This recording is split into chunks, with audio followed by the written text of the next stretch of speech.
रखो।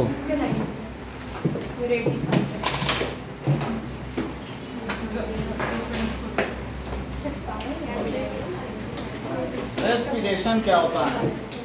That is process of releasing energy, process of releasing energy from food is called respiration.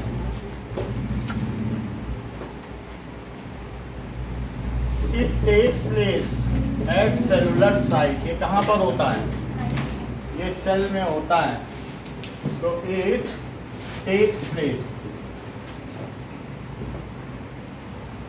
at cellular site. Cellular site. अब जरा देखें. तो जो food है उसको अगर ऑक्सीजन मिल जाए और फूड को ऑक्सीजन मिल जाए तो वो कार्बन डाइऑक्साइड बना दे और वाटर बना दे और प्लस एनर्जी दे दे. ये प्रोसेस है रेस्पिरेशन. या ऐसा भी कर सकते हैं C6H12O6 और प्लस 6O2 प्लस थोड़ा पानी पियो, ज़्यादा पानी निकालो. That is mitochondria. माइटोकॉन्ड्रिया पे भी हो सकता है और भी जगह हो सकता है. अब हम एरोबिक और एनारोबिक दोनों पढ़ेंगे. तो दैट इज CO2. सर तो वहाँ पे भी तो वाटर आएगा ना? आएगा, यहाँ भी आना चाहिए, प्लस वाटर. ठीक है कि नहीं? तो ऑक्सीजन हो सकता है, ऑक्सीजन भी हो भी सकता है, नहीं भी हो सकता. ये ऑप्शनल है. ऑक्सीजन और विदाउट ऑक्सीजन. क्या लिखोगे? ऑक्सीजन और विदाउट. बोल बात समझ आई? आगे हम देखेंगे. लेकिन ये हमारे अंदर एक प्रोसेस हो रहा है, ये एरोबिक रेस्पिरेशन, जो हम लोग सांस लेके कर रहे हैं. लेकिन जो बैक्टीरिया करेंगे वो एनएरोबिक है. उनमें ना उन्हें ऑक्सीजन चाहिए ना पानी चाहिए. बात समझ में आ गई? फिर कैसे? हैं? वो अभी हम आगे देखेंगे. लेकिन हम लोग जो जनरली जानते हैं वो तो सिर्फ यही वाला जानते हैं ना जो हमारे अंदर हो रहा है. हमें बैक्टीरिया के अंदर का रेस्पिरेशन तो नहीं पता है, वो हम देखेंगे. So that is 6CO2 plus 12 H2O plus 38. ये करेंसी ऑफ ATP. ये सब होता है. अच्छा, अब देखिए कि रेस्पिरेशन क्यों एसेंशियल है. It is essential for life. It is, और ये हम लोगों में माइटोकॉन्ड्रिया में होता है, for life as it provides energy. It provides energy for various life processes. Energy for हर एक काम के लिए एनर्जी चाहिए. Life processes. तो इसलिए जरूरी है to keep the organism alive.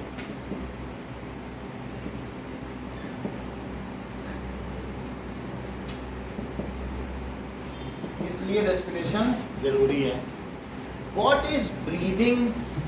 तो ब्रीदिंग और रेस्पिरेशन अलग है. Now,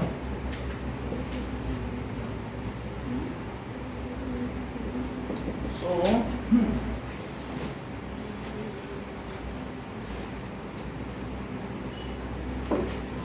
respiration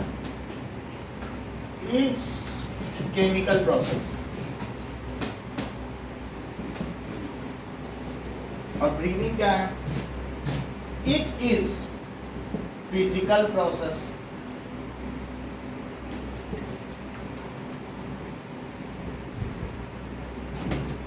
due to rhythmic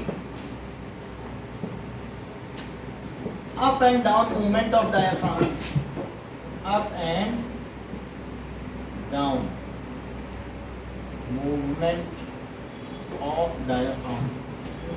देखो, अगर डायाफ्राम अप हो गया तो हम सांस निकालेंगे कि सांस लेंगे? ये देखो, मान लीजिए ये डायाफ्राम है, ये लंग्स है. लंग्स से दो ब्रोंकाई निकले और फिर ये लंग्स हैं.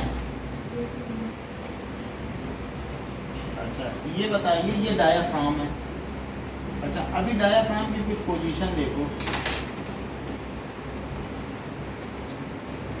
तो डायाफ्राम अभी अप है, और अगर ये मान लो ये अप या डाउन हो सकता है कि नहीं, तो अगर अप होगा डायाफ्राम तो क्या होगा, क्या सांस निकल जाएगी, और डाउन होगा तो क्या होगा, डाउन होगा तो अंदर आएगी। जैसे अगर हम क्या करें कि ये एक पेप्सी की बोतल लो और नीचे से कट कर दो, और कट करने के बाद इसमें एक बैलून डाल दो, और फिर इसमें एक मेम्ब्रेन चढ़ा दो, वो भी बैलून की है जिसमें गास्टिक लगा दो, और इसको पकड़ के नीचे खींचो, तो क्या बैलून फूल जाएगा। हाँ। अगर ये इस चीज़ को मेम्ब्रेन को पकड़ के तुमने नीचे खींच लिया तो हवा तो इसी के अंदर ही आएगी, तो डायाफ्राम नीचे जाएगा तो हवा तो अंदर ही आएगी ना, और वो कहाँ जाएगी, क्या लंग्स में नहीं जाएगी, नाक से जाने वाली हवा कहाँ जाती है बताओ, लंग्स में। तो मान लीजिए इसको तुम अगर अप करोगे तो क्या होगा, और इसे डाउन करोगे तो क्या होगा, जरा देखो वीडियो भी दिखाएंगे। ये देखो, मान लो किसी ने इस डायाफ्राम को ऊपर कर दिया तो ये और पिचक जाएगा, क्योंकि इसमें से हवा निकल जाएगी, समझ में आया कि नहीं। और इसी डायाफ्राम को किसी ने क्या कर दिया, नीचे ये ऐसे पकड़ के खींच लिया, तो क्या होगा बोलो, तो क्या ये बैलून फूलने वाला है, खींच लो तो फूल गया, और अप कर दो तो वही चीज़ हो रही कि नहीं। तो ये जो प्रोसेस ये एक्सेलिंग का है क्या, अगर मान लीजिए ये डायाफ्राम ऊपर हो गया और सांस छोड़ के देखो तुम्हारे रिब्स अंदर जाते हैं कि बाहर आते हैं, और सांस लेके देखो रिब्स बाहर आ गए, सो रिब्स कम्स आउट, डायाफ्राम क्या हो रहा है, मूव्स अप। डायाफ्राम अगर ऊपर आया तो सांस छोड़ के देखो, देखो क्या क्या चीज़ें हमने आपको बताई। एक होता है सांस लेके देखो तो क्या होगा बोलो, दूसरी चीज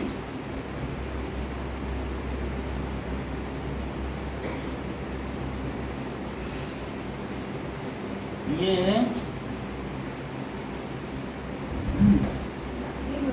मान लीजिए डायाफ्राम अब मूव्स डाउन है, ये अप है और ये डाउन है, तो ऐसी स्थिति में क्या होगा, जो लंग्स हैं ये यहाँ पर अभी लंग्स थोड़ा सा कॉन्ट्रैक्टेड है, और कॉन्ट्रैक्टेड के बाद इसके ऊपर ये क्या लगा हुआ है, क्या रिब्स है, रिब केज है, these are rib cage which secures our lungs, तो ये रिब केज है, ये रिब केज है। अब देखो जरा ना, यहाँ पर ये विंड पाइप है क्या, ये जो है विंड पाइप, और इससे दो बाइफरकेशन निकले, उनको ब्रोंकाई कहोगे, एक को ब्रोंकस कहते हैं और दोनों को क्या कहेंगे मिला के, ब्रोंकाई। अच्छा, ब्रोंकाई से फिर लंग्स है, तो लंग्स फूल जाएंगे, तो ये डायाफ्राम के नीचे जाने से क्या हो गए, लंग्स फूल गए, और सांस लिया, तो अब सांस लेने के बाद जब ये नीचे गया डायाफ्राम दबा रहा है, तो जब डायाफ्राम दबाएगा क्या ऐसा होता है, सांस लेके देखो तुम्हारे एब्डोमेन भी फूल रहा है क्या, देखो तो क्यों हो रहा है, क्योंकि डायाफ्राम अंदर चला गया, तो नीचे की चीज को क्या होना है, बाहर नहीं आना पड़ेगा, ये चीज हो रही है। तो यहाँ पर कई चीजें हो रही, सांस लेने से क्या हुआ बोलो, रिब्स केज हैं, तो अब हमें इनके मोशन को समझना पड़ेगा कि क्या क्या ब्रीदिंग इन में होता है, ब्रीदिंग आउट होता है। चलो, it is physical process due to rhythmic up and down movement of air. अगर अप बोला है तो फिर क्या होगा, एक्सेल होगा कि इनहेल, एक्सेल, अप में एक्सेलिंग लिखो, तो exhaling and inhaling of air, sir up and down movement of diaphragm, इनके मूवमेंट से क्या होगा, एक्सेलिंग एंड इनहेलिंग हो जाएगा।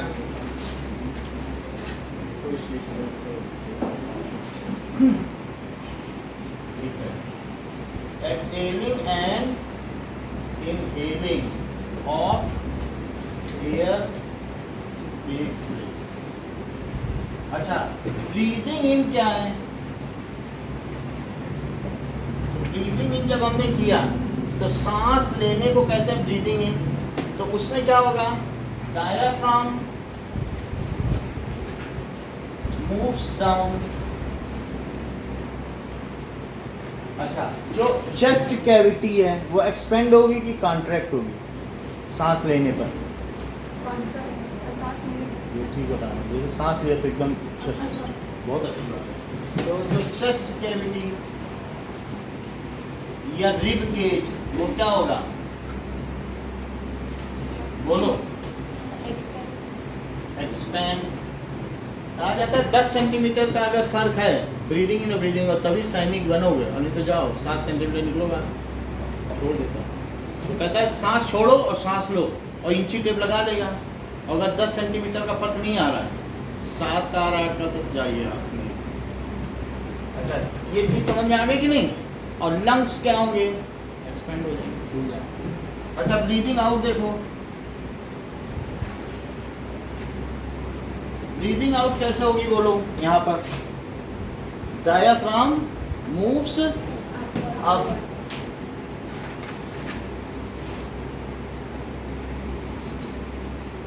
Moves up. दूसरा क्या होगा, चेस्ट कैविटी या रिब केज क्या होगा, contract.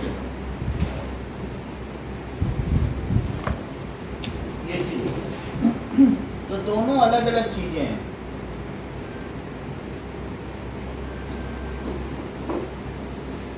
Ribs are sliding over each other. जैसे हम ये देखें कि रिब्स के अंदर ही क्या होगा, तो रिब्स के अंदर ही तो लंग्स होंगे और रिब्स उसको बचाए रखेगा क्या? ये देखो खत्म ही हो गया। ये रिब्स है, तो रिब्स इसमें देखो, बिना सर का ही देख लीजिए, तो रिब्स केज के अंदर ही तो लंग्स होंगे। तो ये रिब्स एक दूसरे के अंदर बाहर जाती है, स्लाइड करती है। देख रहे हैं, रिब्स क्या होती हैं, स्लाइड करेंगी तभी तो एक्सपेंड करेंगी। तो रिब आपस में एक नहीं है रिब, ये जितनी भी रिब्स हैं वो सब एक दूसरे पे क्या करती हैं, स्लाइड, तो बढ़ जाती हैं, घट जाती हैं। ओके ना, so we will see that there are, हम जब ब्रीदिंग आउट करते हैं, so prove that during breathing out CO2 is exhaled। ये कैसे प्रूव करोगे? ये ठीक है, जैसा कि ध्रुवांशी ने कहा कि प्रूव दैट, फिगर बना है बुक में सबसे पहला, तो prove that during breathing out CO2 is exhaled। तो by experiment, take a straw, ठीक है, and blow out air into freshly prepared lime water. Take a straw and freshly prepared lime water in test tube. Freshly prepared lime water को किसमें लेना है? In test tube. Okay, अब आप क्या करिए, ब्लो आउट या exhale air into it by mouth. नाक से नहीं डालो, नाक में स्ट्रॉ डाल कैसे निकाल पाओ? Into blow out air into lime water from mouth. After some time lime water turns milky.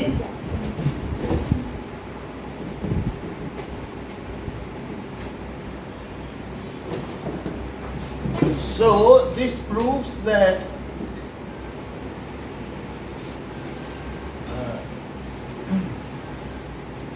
due to formation of CaCO3 क्या चीज मिलती होती है? CaCO3। This proves that CO2 is exhaled out by us जो हम air बाहर निकालते हैं उसमें कितने परसेंट CO2 होती होगी? 20%। यानी पहली बात तो है जो भी हम एयर बाहर निकालेंगे उसमें 79% तो क्या होगी बोलो? या 78% तो N2 ही होगी। और बाकी जो 21% है ये क्या है? ये एयर है, O2। इसको हमने ले लिया, 1% अदर गैसेस है ना, पूरा हिसाब हो गया। ये इनहेल किया था क्या? और जो एक्सहेल हुआ उसमें क्या होगा? 78% N2 रहा, उसमें तो कुछ फर्क नहीं पड़ा। 21 का 5वां हिस्सा करो, करीब 3.5% हुआ ना। हाँ, 5 से डिवाइड कर दो, 5 और 4 हो गया ना। 20 में 5 से डिवाइड करो, 4%। तो 4% उसमें CO2 रहेगी। और फिर कितना रहेगा? मतलब 17% क्या होगी? O2। और 1% क्या होगी? अदर। ऐसा किसमें होगा?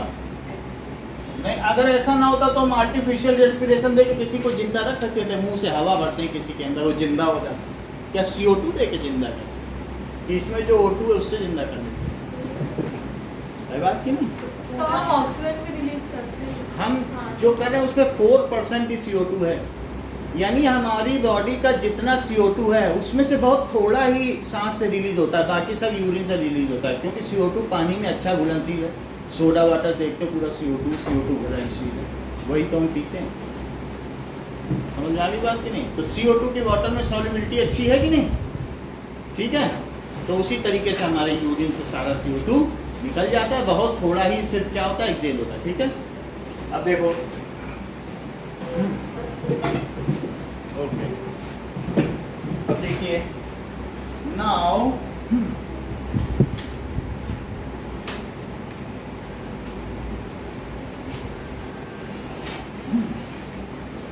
There are 2 types of respiration. वो कौन से हैं?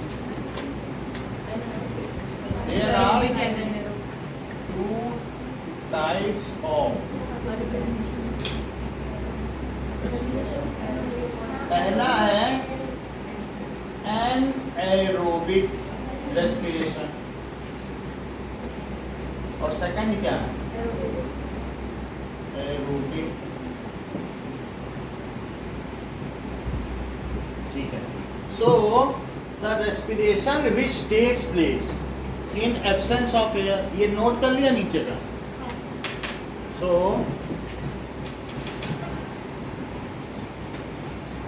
it is called anaerobic respiration. Anaerobic respiration. The respiration बिना एयर के हो, which takes place in absence of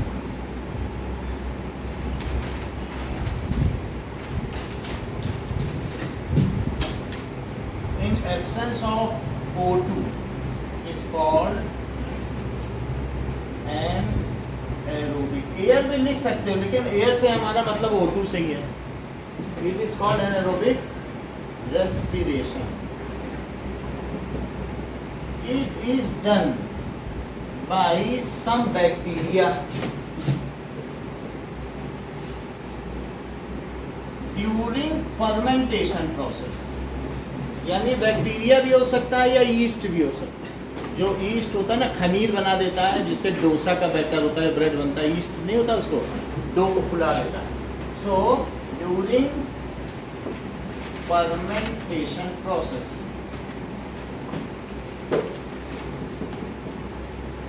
कहने का मतलब है जैसे तुमने शुगर लिया और उसमें जो फर्मेंटेशन के बैक्टीरिया हैं तो वो क्या करेंगे? उसको वो सड़ा देंगे। और वो चीज़ क्या कहलाएगी? क्या? अल्कोहल। अल्कोहल में इसीलिए तो बदबू आती है। तो वो क्या करेंगे? शुगर से ही, या आप ये देखिए तरह तरह के फ्रूट की भी तो अल्कोहल होती है, तो ग्रेप की अल्कोहल। तो ये काम होता है किसमें? एनारोबिक रेस्पिरेशन में। अगर बिना ऑक्सीजन के ग्लूकोज तोड़ी जाए तो क्या उसे एनएरोबिक अनाक्सीकृत श्वसन कहेंगे? बिना ऑक्सीजन के टूट रहा है तो उसे क्या कहेंगे? एनएरोबिक, ऑक्सीजन के बिना टूट रहा ना। तो इसमें क्या होगा? Glucose is broken down and alcohol is formed. जरा देखो इसकी पिक्चर। तो सबसे पहले क्या होता है? When glucose enters in our cell, तो ये देखो कि ये सेल में ग्लूकोज कहीं से भी आ सकता है। भाई हम लोगों में तो इंटेस्टाइन से आ जाएगा ग्लूकोज। इंटेस्टाइन में ब्लड कैपिलरी आई और ब्लड कैपिलरी इसके चारों तरफ से आ गई कि भाई ले लो। तो फिर वो ब्लड कैपिलरी ने इसको क्या किया? कुछ ना कुछ तो दे के जाएगी कि नहीं? तो उसने उसको ग्लूकोज दे दिया। ये देखो ब्लड क्या क्या लेके आई थी स्मॉल इंटेस्टाइन से, और वो इसको क्या क्या देने जा रही है। ब्लड बहुत सारी चीजें लाई थी कि नहीं माइक्रोविली से। उसमें क्या एक ग्लूकोज भी था, फैटी एसिड था, ग्लिसरॉल था, एमिनो एसिड था। तो उसने इसको ग्लूकोज दे दिया। क्या दे दिया? C6H12O6। अब इसमें जाते ही ये एक सेल है और ये क्या है? माइटोकॉन्ड्रिया। इसको क्या ये ग्लूकोज यहाँ तक पहुंच जाएगा सौम्य कि नहीं पहुंचेगा? सही कह रहे हैं। गोल्जी बॉडी बहुत पे अच्छा। पहले जाएगा। देखो कितनी इंटेलिजेंट Perspective है, है। हर चीज इन्हें पता है और कोई नहीं बता पाए, यही बता पाए। बोली जैसे सौम्या ने हम सबको बताया कि ये पहले ही पाइरूवेट में टूट जाएगा। ये चीज को पहली लाइन लिख दी इन्होंने कि it is breaking down in cell in pyruvate, फिर पाइरूवेट से ये माइटोकॉन्ड्रिया में पहुंचे। ठीक है, ये क्या है? माइटोकॉन्ड्रिया। ये जो रेड है ना, इसमें ये क्रिस्टे है, ऐसे फोल्डेड स्ट्रक्चर है, और ये न्यूक्लियस है, और ये ब्लड कैपिलरी है। ब्लड कैपिलरी होती है छोटे छोटे। अच्छा, प्लांट में ऐसा होगा कि नहीं? ये सही है। देखो अर्पिता ने हर चीज बताई। मैंने बोला है। नहीं, अर्पिता ने अरे मैंने बोला। अर्पिता ने क्या बताया कि प्लांट में उसी के अंदर प्लास्टिड है, वही किचन है, वहाँ ग्लूकोज खुद ही बन रहा है। वो भला बाहर से क्यों ले? तो बोला कि नहीं? प्लांट में क्या होता है? ग्लूकोज बाहर से ले जाएगा क्या? उसके अंदर उसका खुद का किचन है, ऑटोट्रोफ है। तो ये सब प्लास्टिड है, और ये क्या बना रहा है बताओ? स्ट्रोमा में हम लोगों ने देखा था वीडियो में कि नहीं? ग्लूकोज बनाएगा, ये किसको दे देगा? माइटोकॉन्ड्रिया। तो माइटोकॉन्ड्रिया में इसके द्वारा बनाया ग्लूकोज वो क्या है? C6H12O6। अंशिका, ये इसमें पहुंच जाएगा कि नहीं पहुंचेगा? बोलो, जो प्लास्टिक ने बनाया। ये चीज होती है जो भूत के पांव पालने में ही दिख जाते हैं, बहुत बड़ी बात है। हाँ? उसके पांव उल्टे होते, दिख जाएगा ये भूत है। तो इन्होंने क्यों कहा, जैसा सौम्या ने बताया कि नहीं सर ये नहीं पहुंचेगा, ये पाइरोवेट में टूटेगा जब पहुंचेगा। क्यों बोला अंशिका ने? पर उसके बाद तो पहुंचेगा। ये देखो, बोला कि नहीं पहुंचेगा, टूटेगा पर पहुंचेगा। टूट के पहुंच ही जाएगा। तो जैसा कि दो लोगों ने बताया कि वैसा हम भी करें। एक अर्पिता और एक जो अर्पिता ने बता दिया कि ग्लूकोज क्या होगा? First break down in cytoplasm. या इन लोगों ने फ्लो चार्ट देख लिया होगा, उसमें साइटोप्लाज्म में लिखा है अगले पेज में। जान गया साइटोप्लाज्म में ये टूट जाए, अगले पेज में लिखा है। देखो कैसे ये सब बता रहे हैं ये लोग। आधा नजर किताब पे है सबकी, साइटोप्लाज्म में पाइरोइड में टूटा, कैसे सब बता रहे हैं ये देखो, है कि नहीं? तो अब जरा देखो ना, ये देखो कितना अच्छा बता दिया ध्रुवांशी ने इस चीज को और क्लियर। इसको लगता है निकाल है। लग जाए तो पेटो पेट लगाओ, बीटाडीन लगा लो। Okay, now let us see that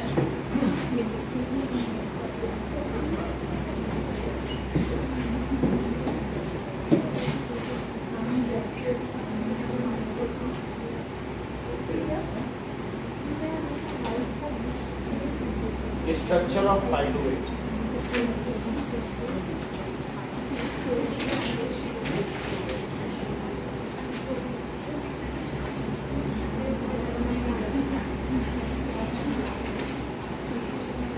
देखो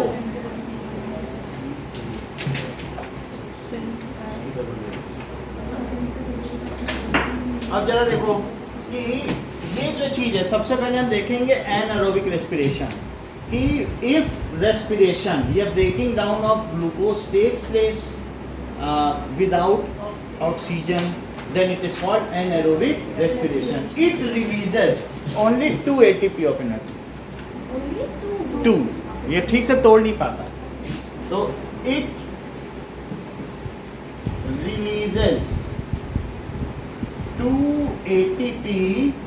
ये सिर्फ बैक्टीरिया ही कर पाते हैं एनर्जी, इसीलिए वो डिकम्पोजर है, जहाँ इधर उधर सड़ा लेते हैं, डिब्बे में बंद कर दिया। 2 ATP एनर्जी तो यूनिसेल्युलर ही तो होता है, तो उनको पर glucose molecule and form alcohol, और क्या बनाएंगे, फॉर्म एल्कोहल। अब जरा देखो दिस, ये तो हमने लिख दिया, it is done by bacteria, तो ये पाथवे। अच्छा ये क्या करेंगे बताइए कि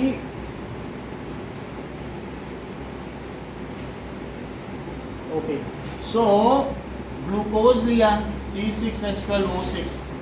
अब जरा देखिए ग्लूकोज आगे चल के इन साइटोप्लाज्म में किसमें टूटेगा, साइटोप्लाज्म में। बैक्टीरिया ने ग्लूकोज को अपने अंदर ले लिया, खा लिया, और फिर साइटोप्लाज्म में ग्लूकोज को तोड़ दिया, तो किसमें तोड़ा, 2 पाइरूवेट मॉलिक्यूल में तोड़ दिया। ATP equals to देखो जैसे C है और डबल बॉन्ड हो और CH3 और फिर C और फिर डबल बॉन्ड हो और OH और एक H, ये पाइरूवेट। फिर से समझो, इस चीज को समझें वास्तव में ये हो क्या रहा है। क्या तुम्हें इस बात की जानकारी है कि CH3 और COOH क्या होता है, कोई जानता है? भाई ये तो आप लोग जानते हो ना, एसिडिक एसिडिक एसिटेट। अच्छा नहीं, एसिडिक एसिटेट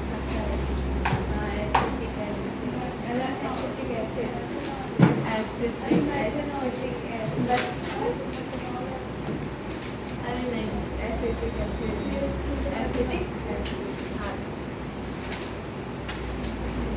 एसिटिक एसिड।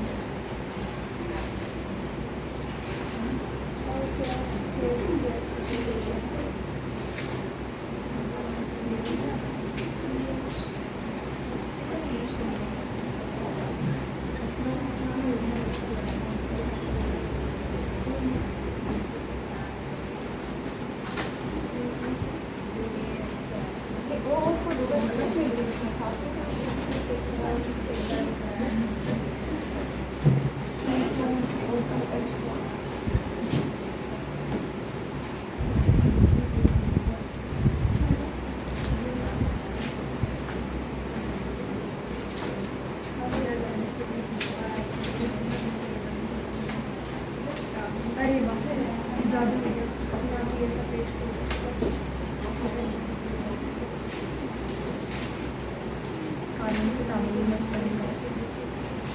ओ मेरा भी नहीं खुला हुआ है। अरे ये वाला पेज खुल गया ऑटोमेटिकली, और इसका भी ये वाला हो जाएगा।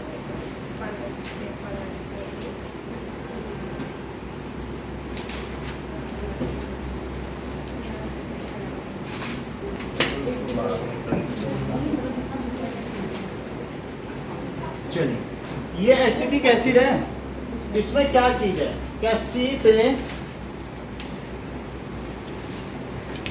एक डबल बॉन्ड O है और ये O है और H, और यहाँ क्या है, CH3 है, और इसके बीच में क्या लग जाए, एक और इस तरीके का C डबल बॉन्ड O लग जाए, तो ये क्या हो जाएगा, देन दिस इज पाइरूवेट, यानी 2 कार्बन कैसे मॉलिक्यूल है, तो क्या ये 3 कार्बन मॉलिक्यूल है। आपको इसकी बस अभी लिख लेना है ना, इसकी आपको फार्मूला करना है 11th में, ठीक है कि नहीं। आप लिख लीजिए बस, ये पाइरूवेट का क्या है मॉलिक्यूल।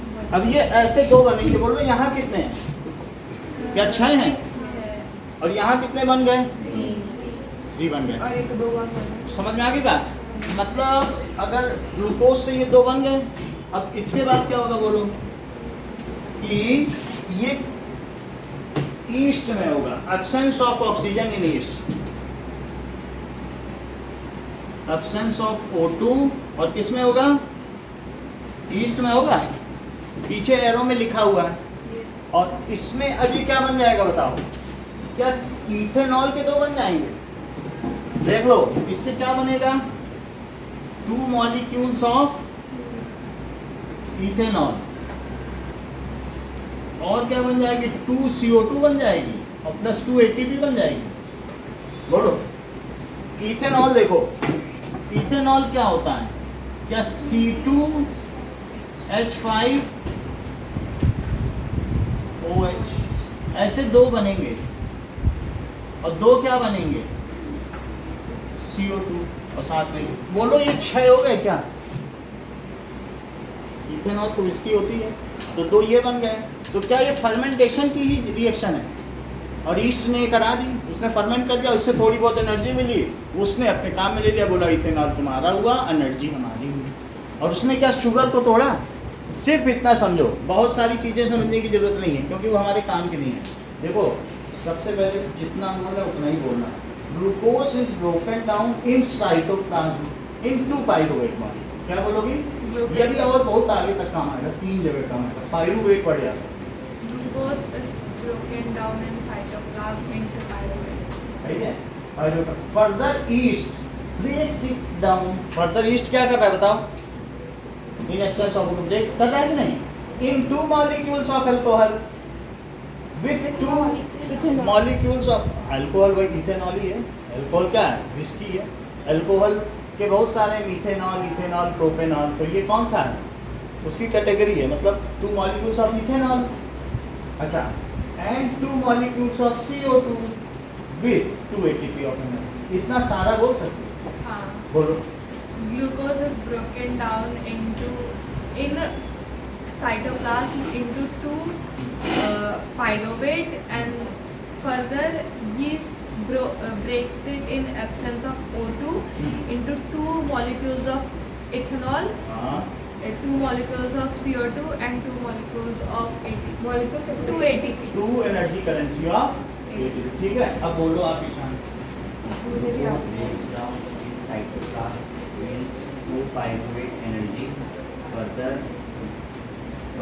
एनर्जी नहीं, 2 पाइरूवेट मॉलिक्यूल।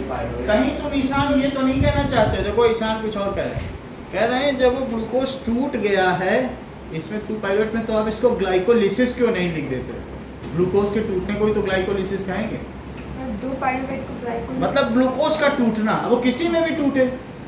तो ईशान ने क्या नई बात बताई, ये चीज क्या लिखते हैं बोलो, ग्लाइको लिसिस। लिसिस का मतलब टूटना जानते हो, जैसे इलेक्ट्रोलिसिस है ना, हाइड्रोलिसिस, तो इलेक्ट्रोलिसिस जानते हो, कोई चीज़ टूट जाए इलेक्ट्रिसिटी से, तो ये ग्लूकोज का टूटना क्या कहलाया, ग्लाइको। आगे बताओ। Further yeast absence of oxygen breaks down the pyruvate into 2 ethanol molecule plus 2 molecule of carbon dioxide and 2 molecule of and 2 units of ATP energy. बोलो बात समझ में आ गई, ठीक है। नाउ अब देखो,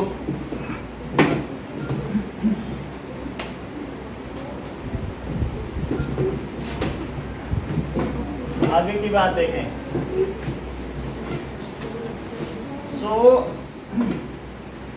मसल इस- उसके लिए भी अलग होता है. अब अलग से देखेंगे तो ठीक है। Such kind of anaerobic respiration also takes place in our muscles. एक तो ईस्ट में हुआ और एक और कहाँ होगा। Such type of anaerobic respiration also takes place in our muscle cells. Muscle cells में। तो ये जो बाइसेप्स और ट्राइसेप्स बनते हैं ना, हमने खूब एक्सरसाइज की, ऐसे ऐसे किया और दौड़े भागे, विग्रस एक्सरसाइज। तो ड्यूरिंग विग्रस एक्सरसाइज हमारे लंग्स उतनी एनर्जी नहीं दे पाते, तो पूरी बॉडी कहती है चलो हम लोग भी सहयोग करें, एनएरोबिक कर दें, 280 भी तो दे देंगे, ये दौड़ रहे हैं इनको कुछ तो एनर्जी दें। वो तो 38 दे रही है, लेकिन फिर भी कमी तो पड़ी जाती है। हम सोचते हैं और दौड़ने फर्स्ट ही आ जाएं, तो फर्स्ट के चक्कर में हमारी मसल सेल को भी थोड़ा एक्स्ट्रा काम करना पड़ता है, तो वो एक एनारोबिक भी करने लगते हैं। सो मसल सेल्स में ड्यूरिंग विग्रस एक्सरसाइज, यानी कठिन व्यायाम के दौरान, ड्यूरिंग विग्रस एक्सरसाइजेस क्या होगा कि ग्लूकोज पूरी बॉडी में है ही हर तरफ, मसल्स उसे तोड़ने लगते हैं। वो ना सेल में चाहिए, लेकिन मसल सेल्स जो होती हैं वो स्मूथ मसल सेल्स हैं हमारी बॉडी में, इस तरीके से स्पिंडल से, और वो क्या करने लगते हैं, उसको क्या तोड़ने लगेंगे, और वो तोड़ने लगते। तो ड्यूरिंग विगरस एक्सरसाइज जो मसल सेल्स डस एन एरोबिक रेस्पिरेशन, उनको कोई ऑक्सीजन नहीं ले जाके दे रहा है, ठीक है, डज एंड कन्वर्ट, ये जो 2 पाइरुवेट मॉलिक्यूल है उनको किस में बदल देंगे, कन्वर्ट जो ग्लूकोज है, चाहे ग्लूकोज ही लिख दो, इनटू लैक्टिक एसिड, किस में बदल देंगे, जरा चेक करो कि C6H12O6 किसके अंदर गया, क्या मसल सेल के अंदर, इसके बाहर भी ब्लड कैपिलरी घूम रही है, तो उसने दे दिया, ब्लड कैपिलरी तो पूरी बॉडी में है। तो अब साइटोप्लाज्म में क्या हुआ होगा, साइटोप्लाज्म यानी कोशिका द्रव्य, इसके अंदर क्या घटना घटी होगी, ग्लाइकोलिसिस, ग्लाइकोलाइसिस, और उससे क्या बना होगा, 2 पाइरुवेट मॉलिक्यूल्स। क्या पाइरुवेट एक 3 कार्बन मॉलिक्यूल है, ऐसा आपकी बुक में लिखा है? तो इसका मतलब क्या है, pyruvate is a 3 carbon molecule. ये यहाँ बना, देख लो 3 कार्बन मॉलिक्यूल है कि नहीं? सो पाइरुवेट इज, और जबकि ग्लूकोज क्या है, कितने कार्बन मॉलिक्यूल है, तो पाइरुवेट बन गया CH3, और C पे डबल बॉन्ड हो और C पे डबल बॉन्ड हो, तो वो ये बन गया, ऐसे 2 बन गए, ये 1 है, लेकिन बने कितने, 2 नहीं बने। अब इन मसल सेल क्या हुआ होगा, और इन एब्सेंस ऑफ O2 ये बन गया 2 लैक्टिक एसिड। लैक्टिक एसिड का मतलब दही बन गया, हमारे मसल्स में दही बन गया। वैसे तो लैक्टोबैसिलस बनाते हैं, और उससे क्या होगा, क्रैम्प्स आ जाएंगे, दुखने लगेगा वहाँ, अगर एसिडिक चीज़ बन जाए। तो हमें व्यायाम करने के बाद खूब गर्म पानी से नहाना चाहिए, तो उससे हमारे क्रैम्प्स ठीक हो जाते हैं। तो लैक्टिक एसिड देखो जरा क्या है, क्या यही है, C डबल बॉन्ड, सिर्फ यहाँ OH बन गया, क्या कुछ बदलाव नहीं हुआ। अगर ऐसा ही कुछ बन गया तो बोलो CO2 रिलीज होगी क्या, अब तो कार्बन बचे नहीं, सिर्फ यही 2 थे, यही 2 बन गए, और H के साथ क्या लग गया, OH, तो लैक्टिक एसिड का ये फार्मूला हुआ, तो ये बन गया। और साथ में और क्या रिलीज हुई बोलो, 2 ATP ऑफ एनर्जी, ये हो गया मसल से, स्पिंडल से। समझ में आ गई बात? तो ये हमारी, देखो इसमें ऐसा कुछ लिखा है जैसा मैं बता रहा हूँ, बोलो 3 कार्बन मॉलिक्यूल है और एनर्जी बन गई 3 ATP। ओके, हम एनारोबिक रेस्पिरेशन को एक पर्ची में उतार कर दिखाएंगे, मतलब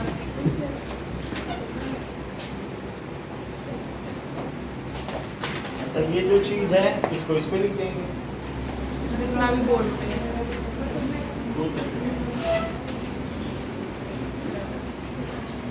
आराम से कर लोगे, ये कहता हूँ ये चीज पकड़ लोगे तो ये नीचे से हमने इतना वो लिखने की जरूरत नहीं है, आपको पाइरुवेट नहीं लिखना, मत लिखो, समझ आए? नीचे जो मैंने मॉलिक्यूल के नाम लिखे ना, वो सब जरूरत नहीं बेटा। ये भी क्या ये टेबल भी बनाना है? नहीं है, यही बनाना बस कि एनारोबिक रेस्पिरेशन किन दो तरीकों से होता है। एनारोबिक रेस्पिरेशन लिखोगे कि लिखना यीस्ट सेल में ऐसे होता है, और क्या लिखोगे? वर्ड्स में लिख देना।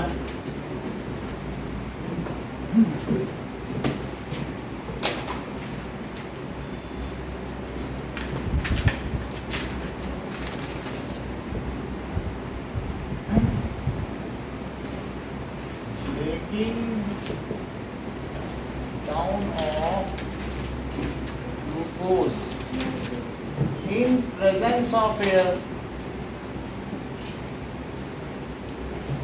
to form CO2 and water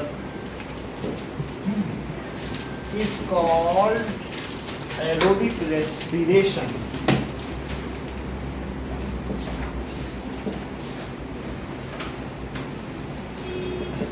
It is efficient kind of respiration. ये प्रभावी है, kind of respiration which takes place in mitochondria. तो सभी में, चाहे प्लांट हो चाहे animal, takes place in mitochondria and produces, और क्या प्रोड्यूस करेगा?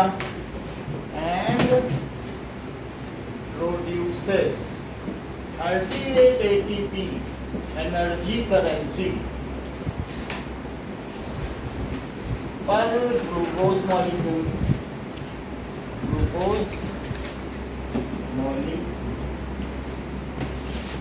यानी ये हम लोग की बॉडी में होगा C6H12O6 है, और ये टूट जाए, कैसे टूट जाए? ठीक है, सो इन साइटोप्लाज्म,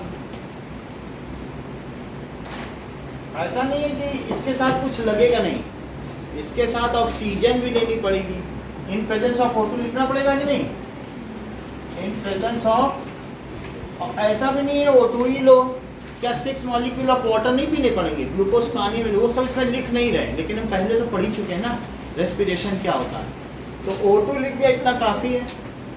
और इस प्रोसेस को क्या कहेंगे ध्रुवांशी? ग्लाइकोलिसिस। तो यहाँ भी ग्लाइकोलिसिस तो साइटोप्लाज्म में ही हो जाती है। अच्छा, अब इससे क्या बनेगा? 2 मॉलिक्यूल जिसमें एक C पे डबल बॉन्ड हो, और प्रेजेंस ऑफ एयर को प्रेजेंस ऑफ O2 वही लिखना चाहिए, क्योंकि हमें और दूसरी गैसों से क्या मतलब है? हमारे काम की तो O2 ही है, तो OH, बाकी जो आपकी उसमें एयर लिखना चाहिए। प्रेजेंस ऑफ O2 जो है वो मतलब साइटोप्लाज्म में जरूरी पड़ता है कि आगे ये पड़ता है? जैसे अभी इसमें क्या है, दैट इज अभी मैं बता रहा हूँ, अभी पता चलेगा कि प्रेजेंस ऑफ O2 ना, बता दो।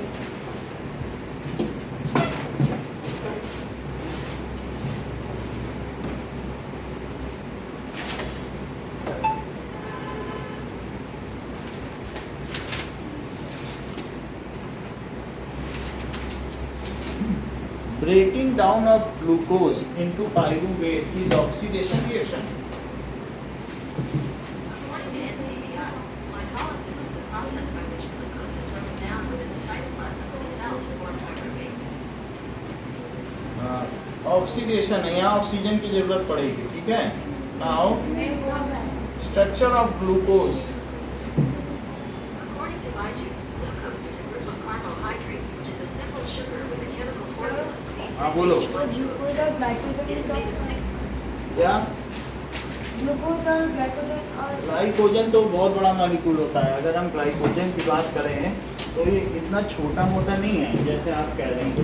तो वो हमें मालूम है, बहुत सारे अगर ग्लूकोज मिल जाएं तो क्या बनेगा बोलो? ग्लाइकोजन बनेगा कि नहीं? ये देखो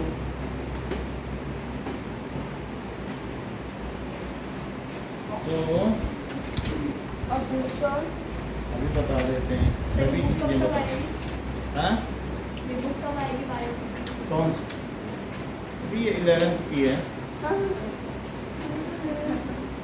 तो मैं इनको ग्लाइकोजन दिखा दूँ फिर उसके आगे बढ़ना है। ये ग्लाइकोजन ये छोटा सा, अभी और भी बहुत बड़ा और मैं बहुत सारी ये से रंग में आ रहा है। ये है, 7th की है। तो जरा मैं देखता हूँ। चल 11th में 2 पार्ट है कि ये बॉटनी है और फिर जूलॉजी। अच्छा। तो मतलब जो पहले बॉटनी पढ़ लेना फिर जूलॉजी, वनस्पति विज्ञान और जंतु विज्ञान, ऐसे 12th की 2 बुक हैं, 4 बुक में तुम्हारी बारी है। तो कोई सब्जेक्ट है जो कम हो? काफी सिंपल बायो है। अब देखो, अब इतनी बात हो गई तो 2 पाइरुवेट मॉलिक्यूल है, अभी से मत करो। अब जरा देखो नाउ, इसके बाद क्या होगा? मुझे नहीं पसंद आया। प्रेजेंस ऑफ ऑक्सीजन, ठीक है, इन माइटोकॉन्ड्रिया क्या होगा? बोलो। इन प्रेजेंस ऑफ O2, ये लिख सकते हो, प्रेजेंस ऑफ O2, तो क्या होगा? यहाँ नहीं लिख रहा है तो आप भी मत लिखो, बुक में यहाँ नहीं लिख रहा है ना O2, यहाँ तक तो जनरली चल रहा है। और इन प्रेजेंस ऑफ O2 अब क्या करोगे बताओ? 6 कार्बन से 6 CO2 बनेंगे कि नहीं? तो 6 CO2 बना लो और 6 क्या बना लो, और 38 क्या बना लो, ATP। यहाँ तक ठीक है? तो ये एफिशिएंट प्रोसेस हुआ कि नहीं एनर्जी का? और ये कहाँ होगा? लंग्स में होगा कि हर सेल में? हर सेल में। माइटोकॉन्ड्रिया तो सेल में ही होता है। अब जरा देखें, बात ना करिए, C6H12O6 और सबसे पहले लिखिए इन साइटोप्लाज्म।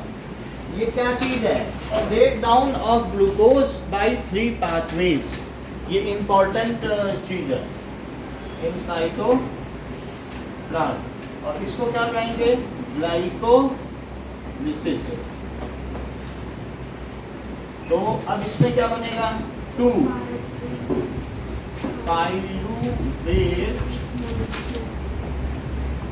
मॉलिक्यूल्स। कभी कभी से पाइरुविक एसिड भी बोल रहे हैं क्योंकि इसमें एसिड है, तो बुक में क्या लिखा हुआ है?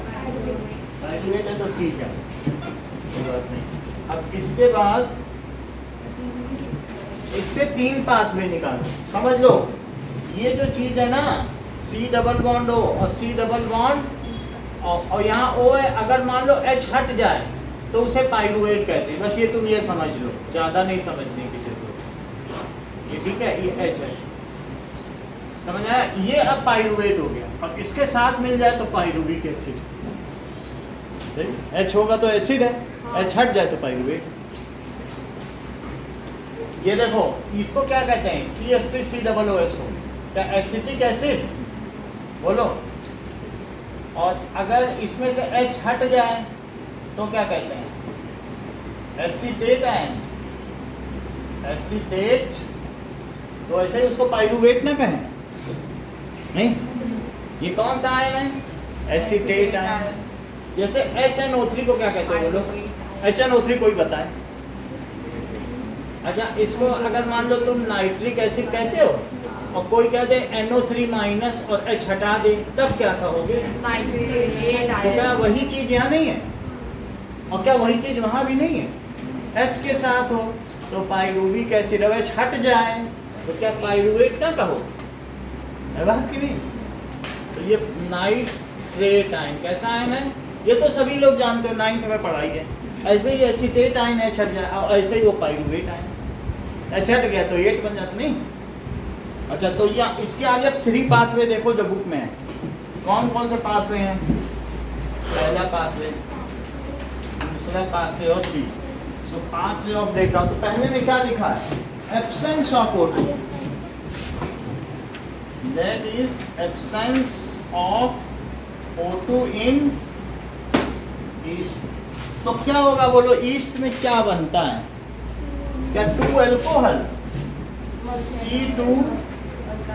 C2H5OH और 2 CO2 बनेगा और 2 ATP। अच्छा, यहाँ बताओ, यहाँ भी एब्सेंस ऑफ लिख लो, absence of O2 in muscle cell.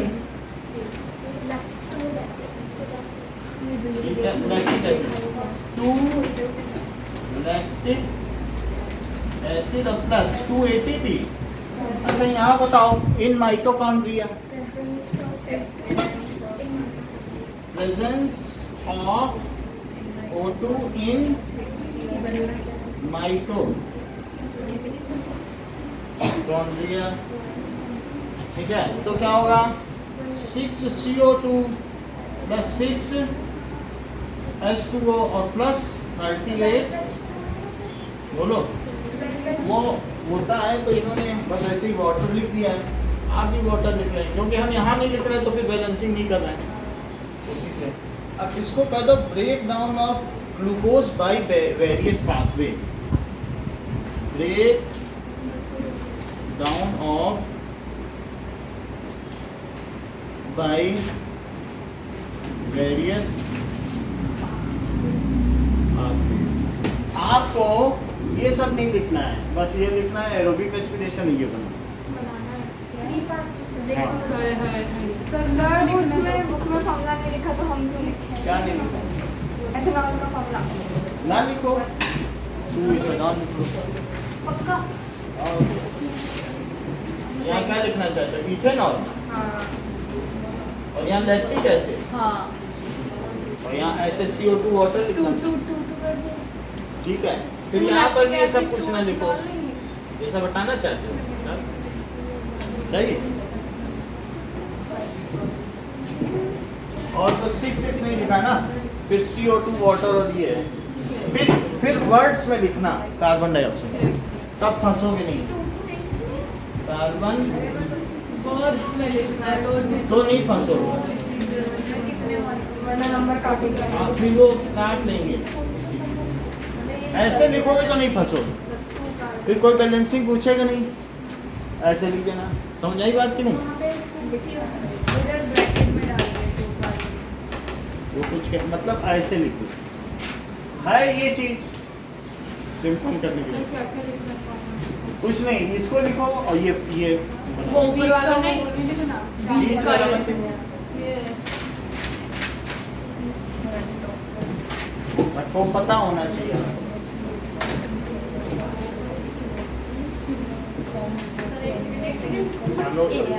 और सर अगर हम फॉर्मूला लिखते तो कार्बन डाइऑक्साइड वाटर दोनों 6 है ना? 6 है, वो बेटर है। अगर मान लो तुमको आता है इथेनॉल का, 6 CO2 का 6 चीजें जितनी जान ली जाए वो अच्छी होती हैं।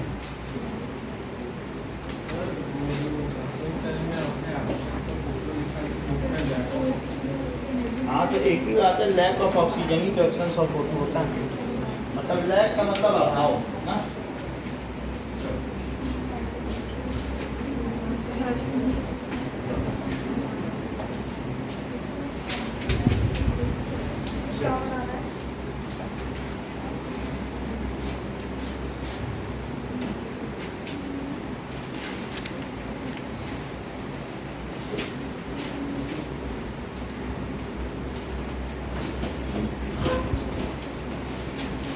Define aerobic respiration and make flow chart of breakdown of glucose by various pathways।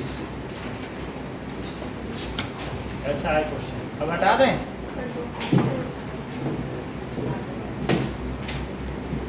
मेरे ख्याल से लिख लिया होगा, नहीं मैंने वो भी बनाया। वो बुक में ही है, पूरा मैंने बुक का ही उतार दिया।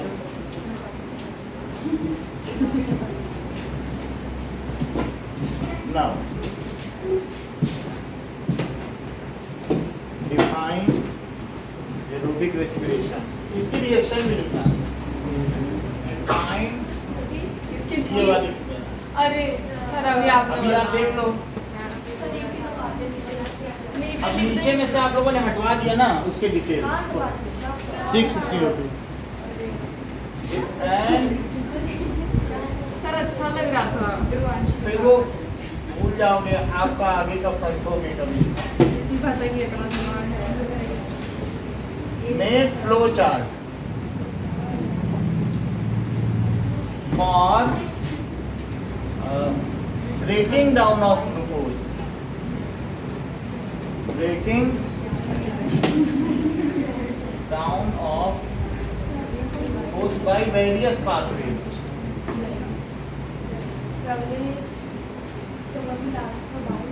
चलो हटा दें हम ना, चलो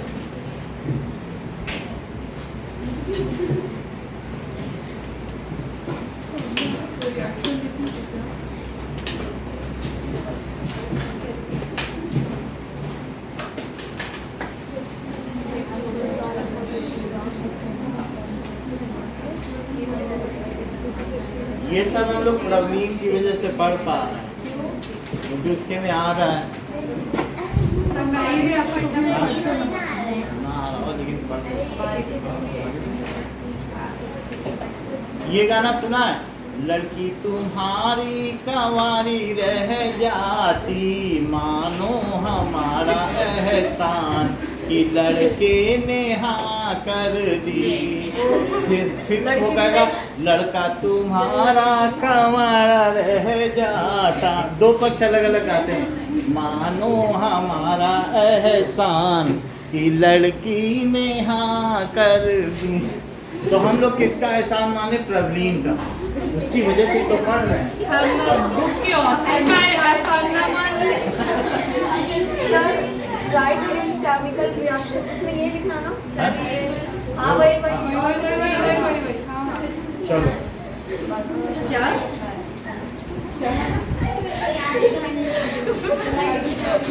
अब इसमें डाउनलोड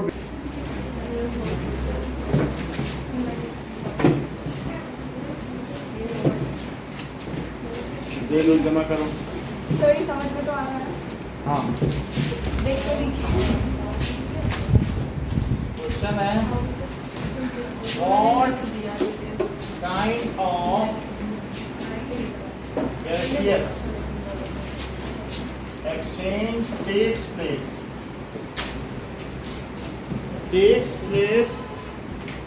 बताओ मत, takes place in plant during day and night। Day and mega जमा करो, तो डे एंड नाइट में क्या गैसेस एक्सचेंज होता है? देखो ड्यूरिंग नाइट क्या होगा? इन प्लांट्स ओनली रेस्पिरेशन होगा क्या? हो गया ना, फिर भी ये रेस्पिरेशन के लिहाज से इधर आया ये क्वेश्चन। यहाँ पर अब और सिर्फ गैसेस एक्सचेंज देगा। In plant only respiration takes place, और जब रेस्पिरेशन होगा तो क्या होगा? So CO2 is released from stomata and O2 is taken in. So CO2 is released from stomata and O2 is taken in. अच्छा ये बताइए ड्यूरिंग डे टाइम क्या होगा? Respiration and photosynthesis both takes place, but photosynthesis is much faster than respiration. So, respiration and photosynthesis दोनों होगा, both takes place। And photosynthesis का ज़्यादा तेजी से होती है, photosynthesis is much faster than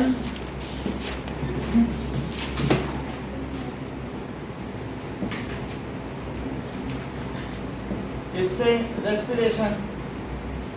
तो अगर जो exchange of gases is governed by photosynthesis, respiration जब धीरे धीरे होगा तो वो नहीं डोमिनेट करेगा, तो फोटोसिंथेसिस जो निकालेगा वही निकलेगा, क्योंकि वो तेज हो रहा है 10 गुना तेज। सो एक्सचेंज ऑफ गैसेस को कौन गवर्न कर रहा है? Exchange of gases is governed by photosynthesis. और फोटोसिंथेसिस में क्या लिया जाता है बताओ? So CO2 is taken in by stomatal pore,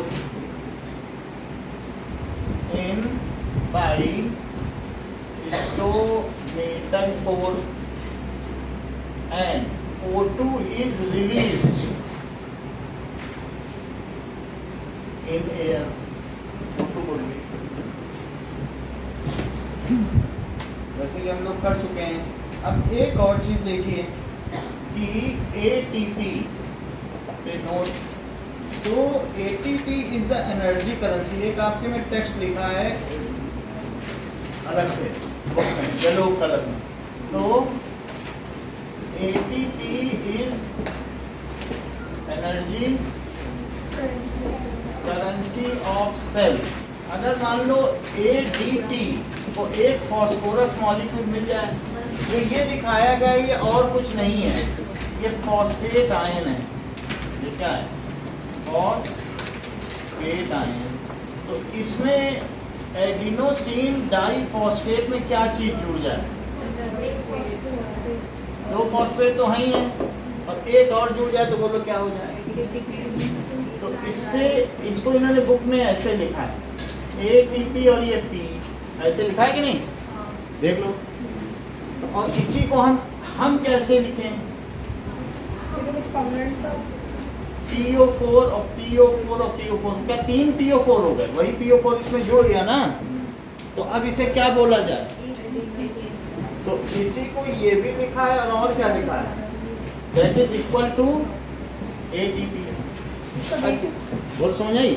और ये किसकी वजह से हुआ? इसमें ये फास्फोरस जुड़ नहीं पा रहा था, इसने कहा मुझे जोड़ लो। उसने कहा रुको, ग्लूकोज से, जो ग्लूकोज के तोड़ने से एनर्जी निकली ना, उसके कारण ये जुड़ पाया। अच्छा, तो एनर्जी की वजह से जुड़ पाया। अच्छा ये बताइए, अगर ATP यूज किया, मतलब ये 30.8 रुपए का रिचार्ज है, इतनी किलो जूल एनर्जी मिलेगी, एक ATP खर्च हो जाएगा, तो फिर ये ATP नहीं बदल जाएगा, वही फास्फोरस फिर से इसका निकल जाएगा। लेकिन इसमें कितनी एनर्जी है? एक ATP में कितनी एनर्जी होती है? फिर से समझो कि एक ATP किसी ने यूज किया, किसने यूज किया होगा? गॉल्जी ऑपरेटर्स ने यूज किया होगा, कि लाइजोसोम ने यूज किया होगा, कि वैक्यूल ने यूज किया होगा, कि प्लास्टिक, किसी ने तो यूज किया होगा। लेकिन जिसने भी यूज किया तो उसने क्या किया? इसे ATP में बदल दिया और एक फास्फोरस को हटा दिया, और साथ में इससे कितनी एनर्जी मिली? इतने किलो जूल, उसका इस्तेमाल कर लिया और फिर दे दिया माइटोकॉन्ड्रिया में, लो फिर से जोड़ो, हम खर्च कर चुके हैं। तो ये कौन करते हैं? ये सेल ऑर्गेनल ऐसा करते हैं। और माइटोकॉन्ड्रिया ये बनाता है, और सेल ऑर्गेनल क्या करते हैं? इसे खर्च कर देते हैं। तो ये सेल ऑर्गेनल्स है। और ये क्या है? माइटोकॉन्ड्रिया। इन टेक्स्ट क्वेश्चन का पहला क्वेश्चन देखो कि इसमें इतना ही बताना था कि what advantage over the aquatic organism does terrestrial organism have with regard to. Next question देखिए, ये कौन सा पेज है? 91। तो दो पेज हैं, एक 105 तो हमारे में भी है, 91 देखिए। इन एयर, देख लो, जो एयर है उसमें बहुत सारी ऑक्सीजन है, और वाटर में 0.0021 इतने लीटर ऑक्सीजन है पर लीटर वाटर। कितनी कम है? कितने लीटर O2 है? तो सॉल्युबिलिटी ऑफ ऑक्सीजन ये बहुत पुअर है। और जबकि 529 लीटर HCl इन 1 लीटर, ये कितना घुलनशील है? इसके वो देखो कंपेरिजन। अमोनिया मालूम है कितना घुलनशील है? 831 लीटर NH3 तो इन 1 लीटर। तो कौन सबसे ज़्यादा सॉल्युबल? अमोनिया। इतनी अमोनिया डाल दो इतने लीटर, 1 लीटर पानी में घुल जाएगी, और उसको NH4OH बोलते हैं, एक्वियस अमोनिया। अच्छा, इतना HCl 1 लीटर में घुल जाएगा। गैस होती ना HCl गैस, इतने लीटर डालो आराम से 1 लीटर में, एक डिब्बे में बेच दो। लेकिन ऑक्सीजन कितनी होगी? इतनी होगी। अच्छा एक बात बताओ, जैसे तुम लोग पेप्सी रख देते हो बाहर में, तो उसमें से गैस निकलती है कि अंदर और जाती है जैसे जैसे गर्म होती है? तो अगर मान लो पानी गर्म हो तो मछलियों को तब आसानी कि ठंडे पानी में ज़्यादा मजा आए। सही कह रहे हैं, क्योंकि गर्म पानी में गैस निकल जाएगी, जो ऑक्सीजन जरा बहुत है वो भी चली गई, तो उनको तो ज़्यादा ऑक्सीजन चाहिए ना। तो ज़्यादा कब है? ठंडे पानी में ज़्यादा है कि नहीं? वैसे it is very delicate, solubility of oxygen in water is very less. कैसे है? सो इसलिए क्या मछलियों को बहुत जल्दी जल्दी पानी पीना पड़ता है, तेज सांस लेनी पड़ती है। और हमारा 12 से 18 ब्रीदिंग रेट पर मिनट। 1 मिनट में हम कितनी सांस लेते हैं? किसे 12 सांस से 18 सांस लेते हैं। जो गहरी सांस लेते हैं जैसे योग गुरु रामदेव हैं वो 12 ही लेते हैं, और हम लोगों में कुछ जो छोटी छोटी सांस लेते हैं। वैसे 5 लीटर हवा ली जा सकती है, हमारे लंग्स की कैपेसिटी 5 लीटर की है, लेकिन फिर भी 5 लीटर में हम 1 लीटर ही लेते हैं और 1 लीटर छोड़ते हैं, 4 लीटर उसमें हमेशा भरी रहती है। तो हम ये कह रहे हैं कि हमको क्यों स्लो ब्रीदिंग रेट है? क्योंकि our air is having surplus amount of oxygen. तो हमने अगर थोड़ी भी एयर ले ली तो क्या होगा बोलो? क्या हम बहुत सारा ग्लूकोज तोड़ पाएंगे? अगर मान लीजिए हमने तो अभी इतनी एयर ली, ये कितने परसेंट एयर है? 21% एयर है। जब 23% एयर अगर होती हो एटमॉस्फेयर में तब क्या होता होगा? अगर मान लो हो जाए, अमेजन के जंगलों में 22% है, क्या होता होगा? सब कुछ सर, आग लग जाती ये बहुत अच्छा कह रहे हैं, क्योंकि वहाँ बड़ी तेजी से एनर्जी बनेगी बॉडी में, ज़्यादा ऑक्सीजन होगी तो क्या होगा? और वहाँ पर सब मैमथ हैं, बड़े बड़े, आप अनाकोंडा सब बड़े बड़े हैं। तो अगर जब 23 था या 24 होगा तो डायनासोर रहे होंगे, और आगे चल के यही 21% और कम होने वाली है, 20 हो जाएगी तो हम लोग इतने बड़े बड़े हो जाएंगे, फिर और छोटे हो जाएंगे, यानी डॉग। अभी तुम जाके देखो, जिस समय 22 रही होगी उस समय जो जोधाबाई के घाघरे में हम समा जाए, इतना बड़ा घाघरा, यानी आप समझिए वो 21 किलो का तो घाघरा ही है, 21 किलो का, और 136 किलो का तो वो लोहा पहनते थे राणा प्रताप। हम लोग 136 किलो का कपड़ा नहीं पहन सकते, पहन सकते हो कि नहीं? उसमें वो लड़ भी लेते थे, और कुल 29 kg की तलवार थी, वो भी हम लोग नहीं उठा सकते। तो आप समझ सकते हैं कि जब ज़्यादा रहा होगा, जब ज़्यादा परसेंटेज रही होगी तो चींटी कितनी बड़ी बड़ी है, देखो ज़्यादा पुरानी बात नहीं, आपने देखा कि कितनी बड़ी चींटी है।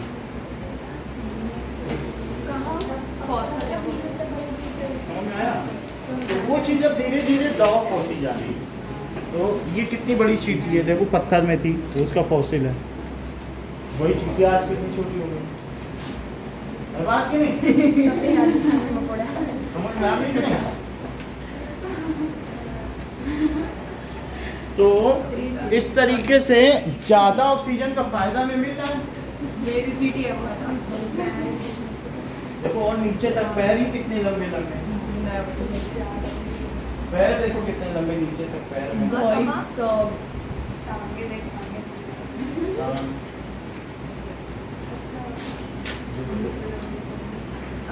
हम थोड़ा अब आगे की बात देखें। सो वॉट एडवांटेज का क्या मतलब है? देखो in air oxygen is surplus, तो हम ब्रीथ स्लो करते हैं कि तेज? स्लो। और पानी वाले जो तेज करते हैं सबसे धीमे क्या? हम लोग वैसे करते हैं। और कछुआ सबसे धीमे करता है तो क्या वो 300 साल जीता है? जो मतलब जो तेज ब्रीथ करेगा वो कम जिएगा, और जो धीमे ब्रीथ करेगा। रामदेव क्यों कह रहे हैं कि तुम अपनी एज 20 साल बढ़ा सकते हो? कहते हैं सिर्फ 18 से 12 कर लो अपना ब्रीदिंग रेट, और तुम 20 साल और बढ़ा लो। वही तो कह रहे हैं। कैसे? कह रहे हैं जितना स्लो ब्रीथ करोगे उतना ज़्यादा जियोगे। गिनती की है सांसें, तू यूं क्यों गंवा रहा है ना? अनमोल तेरा जीवन तू क्यों गंवा रहा?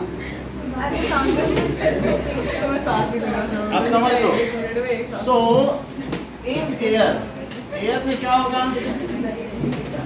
Amount of oxygen is more. So जो टेरेस्ट्रियल एनिमल है क्या वो अच्छी तरीके से ब्रीथ कर सकते हैं? सो टेरेस्ट्रियल जमीन पर रहने वाले प्राणी, ठीक है। So terrestrial animal,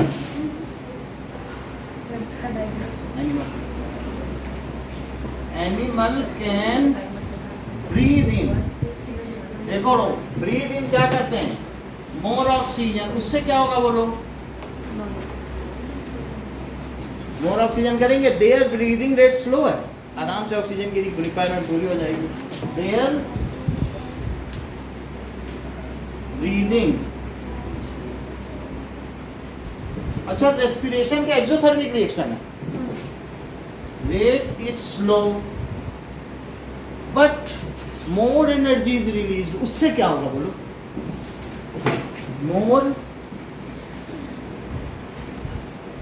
energy is released to keep us warm in all climatic condition. 0 degree भी बाहर है तब भी हमारी बॉडी का 37 है, होम्योस्टेसिस बनी है, हम वार्म ब्लडेड हैं, हम हिबरनेशन में नहीं जाते छिपकली की तरह और सांप की तरह कि बस 6 महीने ऐसे पड़े हैं। हमारी एफिशिएंसी क्या है कि हम एसी की तरीके से हमेशा 37 डिग्री है, चाहे ठंडे पानी में पैरों वैष्णो देवी के बर्फ पे भी चलेंगे अमरनाथ पे तब भी 37। क्यों? क्योंकि हम सांस लेकर के रेस्पिरेशन रेट बढ़ा लेंगे, ठीक है कि नहीं। तो ये इसका क्या फ़ायदा है, हम वार्म ब्लडेड हैं और हम ज़्यादा काम कर सकते हैं पूरे साल भर, हमें हिबरनेशन में जाने की ज़रूरत नहीं है और ब्रीदिंग रेट भी कम है। तो अब वो लोग क्या हैं, क्या वो कोल्ड ब्लडेड हैं जो पानी में रहने वाले हैं, उन्हें सस्पेंड करना पड़ता है 6 महीने। So more energy is release to keep us warm, to keep us warm in all climatic condition, all food नहीं, वो इतने धीरे धीरे सांस लेते हैं, सारी लाइफ प्रोसेसेस सस्पेंड कर लेते हैं, तुम्हें लगेगा ये मरा हुआ सांप है, धूप पड़ेगी जिंदा हो जाएगा। सही है, ठंडक समझ में आई बात की नहीं। सर्दी में जो लकड़ी लग रही थी वही गर्मियों में सांप बन जाए, उसको लेके चला करते थे लाठी। To keep us warm in all climatic condition, ठीक है। तो इसलिए हम क्या है, so we are warm blooded. मतलब अगर हमारे अंदर ऑक्सीजन यहाँ ज़्यादा है तो एनर्जी ज़्यादा प्रोड्यूस हुई, ज़्यादा एनर्जी प्रोड्यूस होगी तो क्या होगा, क्या हम अपनी बॉडी को गर्म रख पाएंगे अच्छे से, तो हम वार्म ब्लडेड हैं। 2 तरीके से होते हैं, एक होता है कि जो इतनी एनर्जी ही ना प्रोड्यूस कर पाए एनर्जी, तो एनर्जी कैसे प्रोड्यूस होती बताओ। हमारी बॉडी में किसी किसी के बॉडी में जो हार्ट होता है वो 4 चैम्बर्ड है, हम लोग का हार्ट कितना है, वो ऑक्सीजन अलग रखता है और डीऑक्सीडाइज्ड वो अलग रखता है, तो हम बड़ी एफिशिएंटली काम कर लेते हैं। क्रोकोडाइल में 3 चैम्बर्ड है और कुछ ऐसे भी हैं मछलियों में 2 ही चैम्बर है, बेचारा वो मिक्स कर करके देगा। तो बोलो अगर तुम्हें जो ऐसा ब्लड हो जो सही ऑक्सीजन ही ना भेज पाए सेल को, तो क्या वहाँ सही तरीके से रेस्पिरेशन होगा। तो मुख्य काम इसमें किसका है, एक ऑक्सीजन लेने का भी है और दूसरा हम कैसे इवॉल्व हैं। हम सबसे अच्छे इवॉल्व हैं क्योंकि हमारे अंदर 4 चैम्बर्ड हार्ट है और मछलियों में कितना चैम्बर्ड है, अब क्रोकोडाइल और ये छिपकलियों में जो हिबरनेशन में है 3 चैम्बर्ड। तो बोलो कौन ज़्यादा अच्छा हुआ है। कछुआ टोर्टोइस में देख लेंगे क्या चैम्बर्ड है, लेकिन तुम समझ गए ना इस बात को। तो हम कैसे भी बताइए, हमें एनर्जी की कोई कमी नहीं है, हम वार्म ब्लडेड हैं। अगर मान लो 100% ऑक्सीजन हो जाए पूरे एटमॉस्फेयर में तो क्या होगा, एक मरीज को दे दी गई, उसमें नाइट्रोजन नहीं मिक्स की गई, पूरा ऑक्सीजन ही दिया गया, वो उसका शरीर में धुआं उठने लगा, फिर काला पड़ गया, जल गया। इतनी तेज रेस्पिरेशन हुआ कि ग्लूकोज जल ही गया उसका। समझ में आई बात कि नहीं। तो गलती से क्या दोनों मिक्स करके देने चाहिए, और फिर वो सर्जन जो था और नर्स सब सस्पेंड हो गए। बोले प्योर ऑक्सीजन देने की क्या जरूरत, इतनी तेज रेस्पिरेशन, पहले धुआं उठा फिर काला पड़ा, वही दहन क्रिया होगी, कंबशन। अच्छा अब आगे की बात देखो, प्योर नहीं देनी है, 1% भी बढ़ दो तो तुम्हारा शरीर गर्म हो जाए। अब ये देखो कि condition in water the solubility of oxygen is very less, in water solubility of O2 is very less. So aquatic animal को क्या करना पड़ेगा, animals have to breathe faster. Have to breathe faster. Then also their rate of respiration is low. ज़्यादा लेते हैं, अब इतनी कम oxygen ले पाएंगे तो क्या उनका रेस्पिरेशन ग्रोथ हो पाएगा? ऑक्सीजन ही नहीं लोगे तो रेस्पिरेशन क्या करवा पाओगे? नहीं. Then also their rate of respiration is low. यही answer. And less energy is released. And less energy is released for life processes.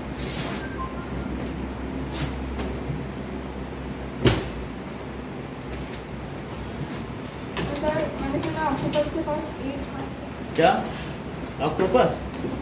उसके पास 8 हाथ है। ये दिखा. तीन होते हैं। हम आपको हार्ट दिखा दें, इसमें कोई दिक्कत नहीं. ऐसा क्यों होता है? 3 8 तीन होते हैं bro। पीछे ये होता है उसमें चैंपियंस कोई साथ खेल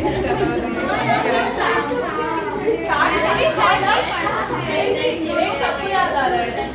जीके की बुक में पढ़ा था। नहीं, मैंने किसी नोटों के पीछे आते हैं वो गलत होगा। नहीं होना तो नहीं चाहिए। लड़का तुम्हारा कुंवारा रहेगा.